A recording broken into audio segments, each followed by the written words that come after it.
সাল্লি আলা রাসূলিহিল কারীম আম্মা বা'দ। প্রিয় ভাই, জীবনসাথী নির্বাচন অত্যন্ত গুরুত্বপূর্ণ একটি কাজ। একজন নেককার মেয়ে একজন যুবকের জন্য সবচেয়ে মূল্যবান উপহার। একজন পবিত্র স্ত্রী আপনার জীবনকে সৌভাগ্য ও কল্যাণে ভরে দেবে। তাই নেককার মেয়েকে জীবনসাথী হিসেবে পাওয়ার জন্য আল্লাহর কাছে বেশি বেশি দোয়া করা চাই। সাহিহ মুসলিমে এসেছে, রাসূল সাল্লাল্লাহু আলাইহি ওয়াসাল্লাম ইরশাদ করেন, আদ-দুনিয়া মাতা' ওয়া খায়রু মাতা'আদ দুনিয়া আল মারআতুস সালিহা। দুনিয়ার সবকিছুই উপভোগের উপকরণ, আর দুনিয়ার সর্বোত্তম উপভোগ্য উপকরণ হলো পুণ্যবতী স্ত্রী। প্রিয় ভাই, আপনি এমন একজন জীবনসাথী নির্বাচন করছেন যে সুখে দুঃখে আপনার সঙ্গে থাকবে, মৃত্যু পর্যন্ত আপনার সান্নিধ্যে থাকবে। সে আপনার সন্তানদের মা হবে, আপনার বংশের আমানতদার হবে। তাই স্ত্রী হিসেবে আপনি কাকে বাছাই করবেন, এটি অত্যন্ত স্পর্শকাতর একটি বিষয়। আজকাল নারীদের বেপর্দা চালচলন, বেহায়াপনা, অশ্লীলতা এতই বেড়ে গেছে যে উপযুক্ত মেয়ে খুঁজে বের করা বড়ই মুশকিল। শিক্ষা প্রতিষ্ঠানগুলোর কথা ভাবতেই বুক শিউরে ওঠে। মেয়ে নির্বাচনের ব্যাপারে রাসূল সাল্লাল্লাহু আলাইহি ওয়াসাল্লামই আমাদের আদর্শ। কিসে আমাদের কল্যাণ, এই ব্যাপারে তার নির্দেশনাই আমাদের জন্য চূড়ান্ত। সাহিহ বুখারীতে এসেছে, রাসূল সাল্লাল্লাহু আলাইহি ওয়াসাল্লাম ইরশাদ করেন, তুনকাহুল মারআতু লিআরবাইন লিমালিহা ওয়া লিহাসাবিহা ওয়া জামালিহা ওয়া লিদীনিহা ফাযফার বিযাতিদ দ্বীন তারিবাত ইয়াদাক। চারটি বৈশিষ্ট্যের দিকে লক্ষ্য রেখে মেয়েদের বিয়ে করা হয়: সম্পদ, বংশ, সৌন্দর্য ও দিনদারি। তুমি দিনদারিকে প্রাধান্য দাও, নতুবা ক্ষতিগ্রস্ত হবে। প্রিয় ভাই, চারটি বৈশিষ্ট্যের মধ্যে দিনদারি প্রাধান্য পাবে। দিনদারিকে আসল ধরে বাকিগুলো যতটুকু সম্ভব বিবেচনায় রাখতে হবে। এমন যেন না হয় বাকি সব আছে কিন্তু দিনদারি নেই।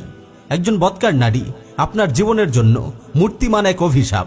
দাম্পত্য জীবনে যদি আগুন লাগাতে না চান, তাহলে বদকার নারী বিয়ে করা থেকে বেঁচে থাকুন।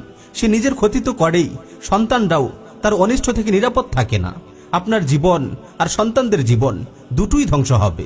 আপনার অনাগত সন্তানদের জন্য একজন পবিত্র মায়ের ব্যবস্থা করা আপনার উপর সন্তানদের হক। নেককার স্ত্রী স্বামীর জন্য সর্বক্ষণ দোয়া করে। সালাতের পর সে দুহাত তুলে স্বামীর মঙ্গলের জন্য আল্লাহর দরবারে মিনতি করে। শয়নে জাগরণে স্বামীর কল্যাণ কামনাই হয়ে ওঠে তার একমাত্র ধ্যান জ্ঞান। প্রতিটি ইহসানের জন্য সে স্বামীর প্রশংসা করে, শুকরিয়া আদায় করে। স্বামীর প্রতি সে বিশ্বস্ত থাকে। আর বদকার স্ত্রী স্বামীর অবাধ্য হয়। বদকার স্ত্রীর কারণে সংসারের বরকত চলে যায়, সব সময় অশান্তি লেগেই থাকে। সন্তান জন্মদান, তাদের প্রতিপালন এবং যথোপযুক্ত তারবিয়াতের মাধ্যমে তাদেরকে দিনের দায়ী ও সাহায্যকারী হিসেবে গড়ে তোলার ফজিলত অপরিসীম। আর এজন্য নেককার স্ত্রীর বিকল্প নেই। সুনানে আবু দাউদে হাসান সনদে বর্ণিত হয়েছে, রাসূল সাল্লাল্লাহু আলাইহি ওয়াসাল্লাম বলেন, তাযাওয়াজুল ওয়াদুদাল ওয়ালুদ ফাইন্নী মুকাসিরুম বিকুমুল উমাম। তোমরা অধিক সন্তান জন্মদানকারী প্রেমময় নারীদের বিয়ে করো, কেননা কিয়ামতের দিন তোমাদের সংখ্যাধিক্য নিয়ে আমি অন্যান্য জাতির সাথে গর্ব করব। নেককার স্ত্রী সর্বদা স্বামীর পাশে থাকে। বিপদে, দুর্যোগে ও সংকটে সে কখনো স্বামীকে ত্যাগ করে না। পুণ্যবতী নারীদের আত্মত্যাগের অগণিত দৃষ্টান্ত ছড়িয়ে আছে ইতিহাসের পরতে পরতে। প্রিয় ভাই, নেককার স্ত্রী স্বামীকে আল্লাহর বন্দেগীতে সাহায্য করে। ফলে দয়াময় প্রভুর আনুগত্য তার জন্য অনেক সহজ হয়ে ওঠে। ইবাদতে আপনার প্রিয়তমাই হবে আপনার একান্ত সহযোগী। এর চেয়ে খুশির কথা আর কি হতে পারে? অনেক যুবক তো এমন আছে যারা নেককার স্ত্রীর হাত ধরেই দিনের পথে ফিরে এসেছে।